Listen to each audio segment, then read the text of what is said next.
Hi, my name is Stan. And I've been watching the Black Power community for the last 100 years.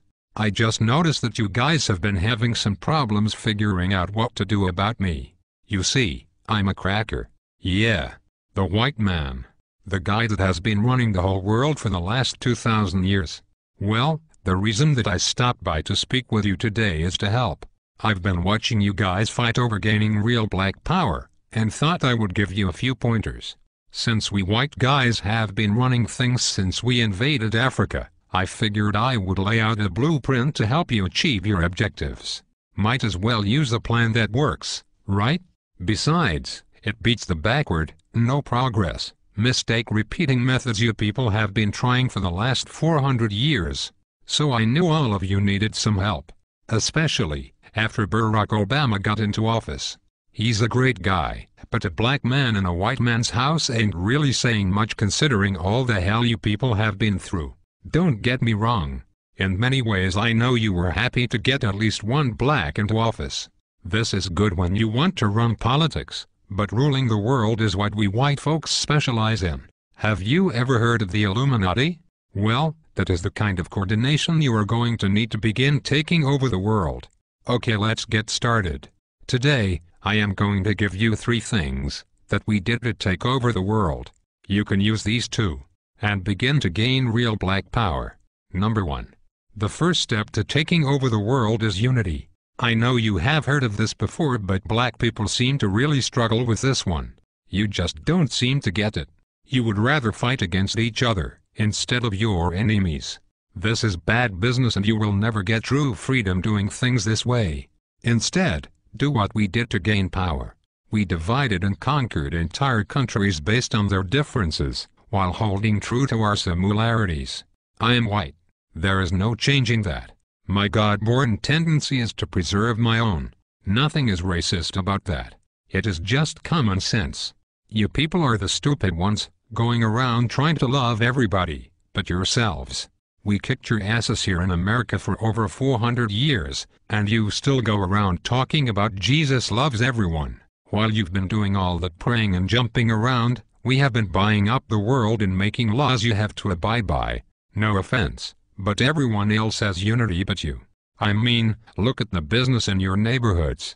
The people that control it don't even look like you.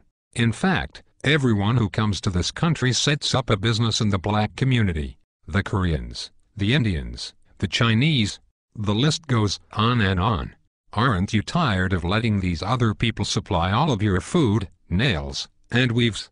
The one thing they have that you don't is unity. Number 2. Once you get unity, you are going to need to get organized. When we took over the world we had a plan in place, a goal. Since we whites make up a small percentage of the global population, we knew the only way for us to exist was to enslave non-white people. This was our global plan for white supremacy. But we didn't stop there. We organized a military force behind our goal and executed it to perfection, killing men, women, and children across the globe with brute force. Whatever we needed, we just took it. And if blacks or Native Americans didn't like it, oh well. Remember, there are no rules in war. Our objective is to ensure survival. But you black people seem to think your economic hardships, social injustices, and high arrest rates just happened by chance alone. Never mind, we've worked nearly 4 centuries, day and night to keep you people exactly where we want you, on the plantation. Yeah, it's true. Let me tell you a little secret. Most white people are not going to tell you this. It's an old family secret we have kept pretty quiet about, and for a good reason. You see, all that free labor my white ancestors got from your black ancestors translated into a lot of money. In fact, the black slave trade was the greatest wealth-building tool in human history. With free labor we were able to finance the Industrial Revolution. Well, all of that money pretty much stayed in the vast majority of white families. And with all due respect, whites intend to keep it that way. You see, Dr. Martin Luther King was pretty good at integrating lunch counters and toilets. However, he didn't do so well at integrating bank accounts. So you blacks were shafted out of the money that was due to you in exchange for a good job and education. But it was us whites who owned most of the jobs. Which brings me to my point. It's just another plantation.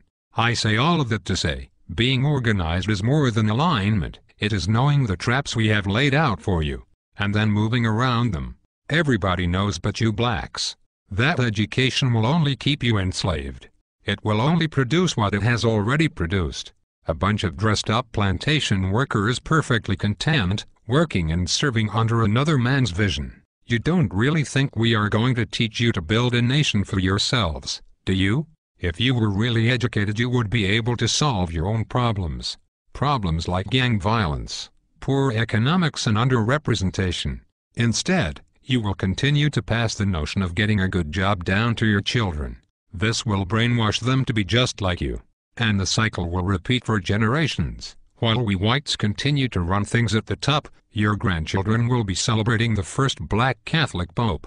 I know this has been long, so let's move to number 3. The third way to gain black power is the most important of all. It is this way because it deals more with your psychology than your conscious mind. When we took over the world, we decided to use the most dangerous weapon of all to subjugate the darker peoples of the planet.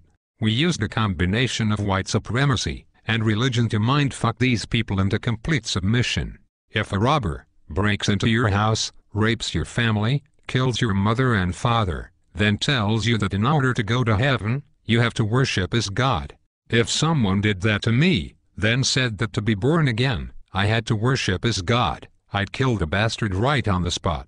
But you black people seem to have no problem worshipping the God of your enemies. Even worse is the fact that for all the praying that you have done, it seems like the God of the white man is just as racist as we are. Anytime you start believing in the God of your enemy, it pretty much means you're a complete idiot and a pussy who is too far gone to confront his adversary. This is a deep sickness, because to believe the man who murdered your family is your friend is to believe that watermelons have gills. This kind of thinking lacks critical reasoning, a skill needed to defend territory and the minds of the youth. You even believe that Haiti, the only black nation that ever kicked the white man's ass, is cursed because many of them practice voodoo. You even go further and believe that it was God that hit Haiti with a 7.5 earthquake. You religious-minded blacks thought this about New Orleans too. Let me tell you the truth. We gave you this God because we knew by worshipping a white God you would subconsciously be worshipping us. That was a part of our plan, and it worked like a charm on the early slave plantations. We whites decided to perfect it, and have taken our gods all over the world to dark people. You see, we know that if we can get you to put down your God and pick up ours, you will lose your real power. This is really effective for controlling a people. Practically, by doing this, you will never fight against us because subconsciously you would be fighting God. I know that is a serious mindfuck, but that is why you cheer for a white Jesus to kill all the darkies down in Haiti and New Orleans, while kissing Pat Robertson's ass. Meanwhile, our harp machines can shake up more prime real estate for the oil companies. If you continue to follow the God of your enemies, you will never rule the world, because you will always have your allegiance with a white man, instead of your God, who's pissed off because you traded him in for a blonde-haired, blue-eyed hippie, whose name we took from the Greek god Zeus. So, let's recap. The top 3 things you need to do to rule the world, and to have black power is: number 1, get some unity. Stop killing each other over nickel bags of weed and coke. You are basically helping to kill off your own army. Stop it and unite. Number 2, get organized. There is nothing worse than a bunch of rich rappers talking about gangsta and keeping it real, when all of them still work for rich white and Jewish men that pimp them for their talent. With Jay-Z, P. Diddy and Oprah, you black people should have your own distribution company by now, instead of relying on your white backers to put out your albums. This is because you are not organized.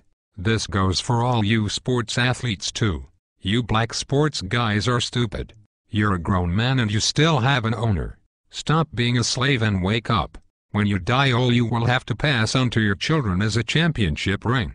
When I die, I will have at least 2 islands and a few manufacturing companies to extend my legacy. For you sports guys, no one will remember you, and the money you blew on trying to floss will be right back into our hands.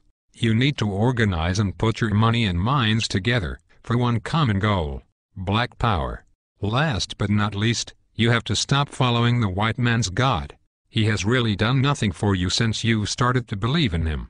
Basically all my God has done for you is allow white guys like me to continue stealing from you. Sure, we'll give you a few rich blacks to make it up the ladder. But this is to keep up hope in you, so that you will teach cowardness and fear to your children and get nothing in return. You will keep praying while we will keep slaying, and taking more land and control of the earth. It will be this way as long as you fall for the lie that some white dude is going to come down from the skies and pull you out of this shit. Stop it. Instead, go back to believing in your God. The God you had when you were rich in Africa and had diamonds, gold, and health. It certainly beats the crap the white man's God has given you. Even if you believed in rocks, you would probably have more luck than what you have gotten with this guy. One last thing. Black people need to stop saying that they're blessed. This is not only dumb, but it lets us white people know that we are still very much in control. If I steal you from your home and throw you into a cardboard box, have you work for 400 years on a plantation, just because I give you a pillow, doesn't mean that you are blessed. It just means that I gave you a fucking pillow. If a guy cuts off your hand, and then turns around and gives you a bandage, it don't mean anyone blessed you. He just needs his slave to be able to work the next day. So you are not blessed just because the white man gives you a doggy treat. It simply means you are fucked. So given all the crap you blacks have dealt with here in America, and abroad, a new car or money for the light bill are just tools we white folks who are trying to run a plantation do to keep up the morale. So, if going from Africa, a land of milk and honey, diamonds and resources,